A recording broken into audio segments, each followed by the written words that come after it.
As most of Team Z's abilities awaken, they finally manage to equalize the game with a 3-3 draw with about 20 minutes remaining on the clock. It seemed almost impossible at first, but with Chigidi's goal, they were closer to their dreams.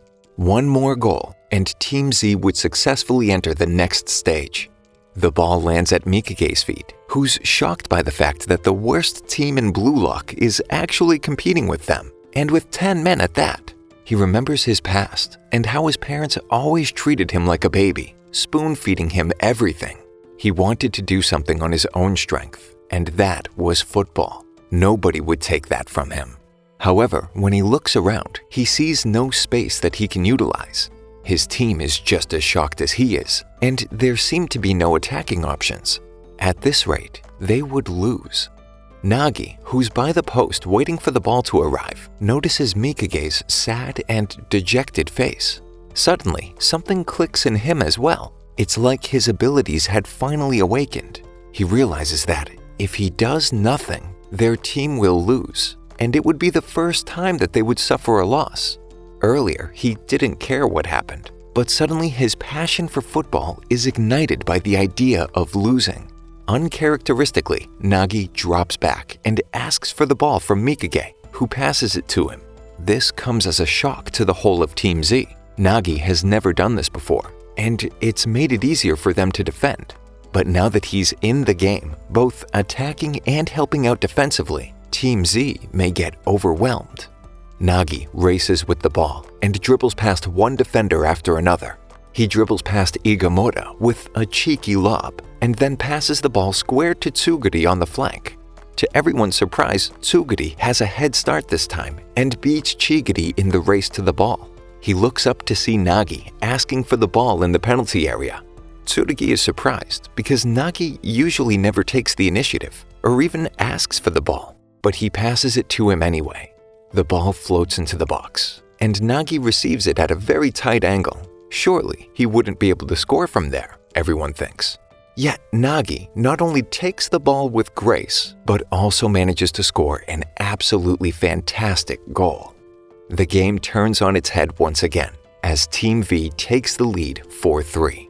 The one thing that Isagi and Team Z couldn't afford, the awakening of Nagi, has happened. And with only 15 minutes left on the clock, there's no time for them to stand back and defend anymore. Team Z and Isagi have to attack. After the kickoff, Bachida gets the ball from Isagi and charges forward, while Isagi keeps thinking about how he can influence the game. With one man down and a goal down, it would be impossible to come back if they concede yet another goal. He keeps thinking about how he can use his spatial awareness to change the course of the game once and for all. And just then, he figures it out. Chigiri receives the ball on the left flank, again from Bachida. He tries the same trick of outpacing Tsurugi and manages to get ahead of him. But this time, Nagi is there to defend as well. Thankfully, Isagi intercepts the ball before it can reach him. With his new ability unlocked, he's able to spot a weakness in the opposing defense and position himself to exploit it. He then looks around and makes a pass back to Chigiri, who cuts inside to make a shot. The shot is blocked, but it falls to Gagamaru, and yet again the ball is blocked by the defenders.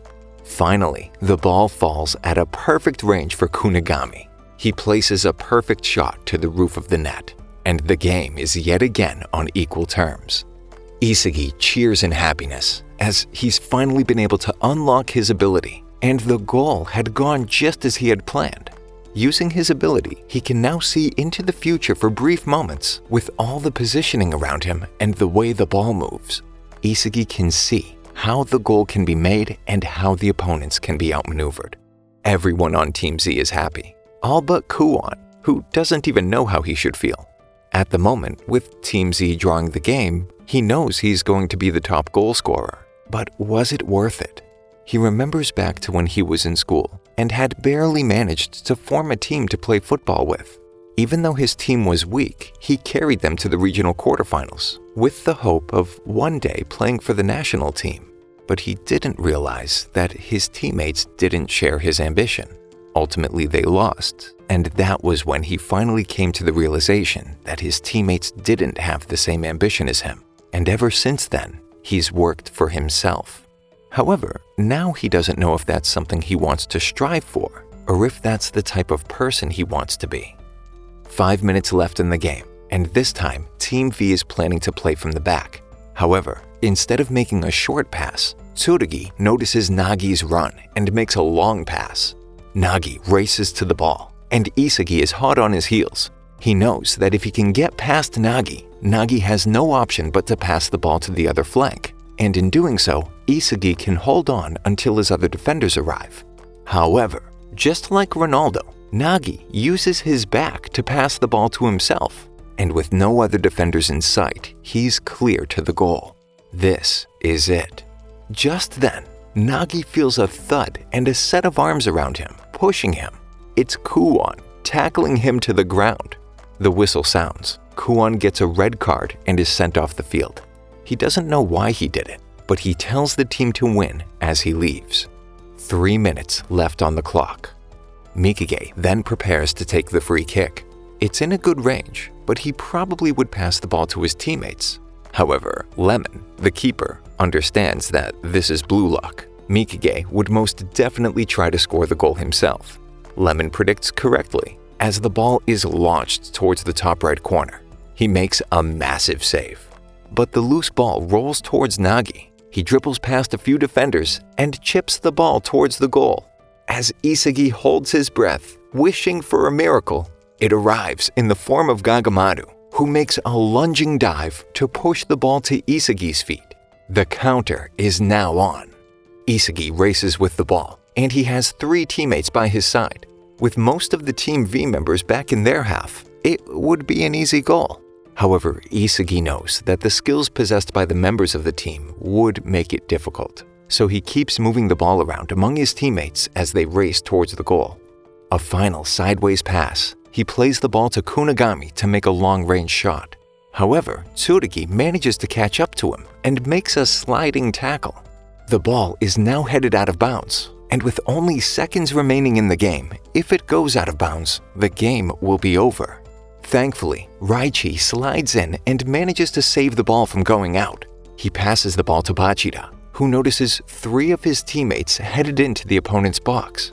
2 of them are marked, but Isagi is free, heading to the back post. Isagi is hoping to get the ball at the back post to score, and Bachida, as planned, makes the pass to him. As the ball approaches and Isagi prepares to shoot, he realizes that Nagi has already arrived to cover him. Nagi cuts in front of him to confuse him. Suddenly, Isagi has no idea how he can outmaneuver this. The once visible goal just fades away. Should he take a touch, pass to a teammate? He's confused. Suddenly, he has no idea what to do.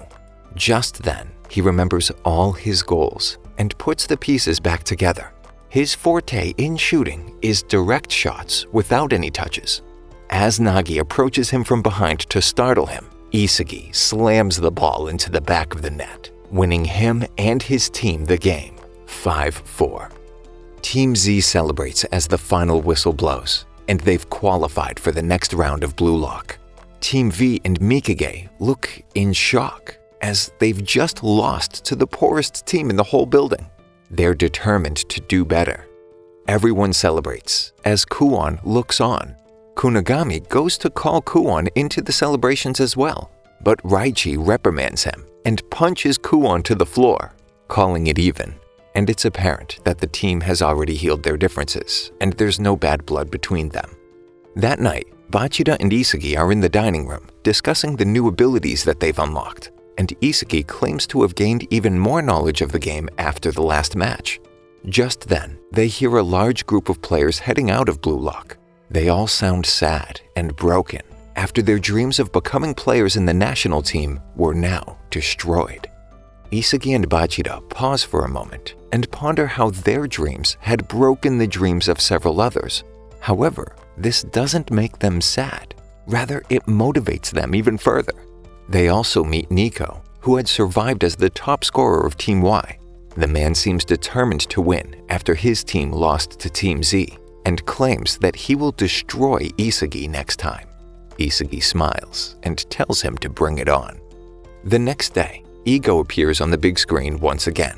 and tells them that before the next level begins, they will all do a bunch of physical training without the ball.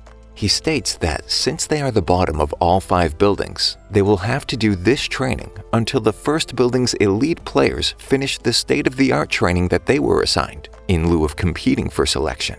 Despite being reluctant at first, and eager to get on to the second selection, the whole crew begins the harsh training, and it continues for 10 long days. It's then announced that the first selection is over, and the players are instructed to get ready and proceed to the building's central basement. Isagi and the others are eager to play against the other teams. However, they're shocked to see the other players, who are 237th in rank, from Team X and Team W.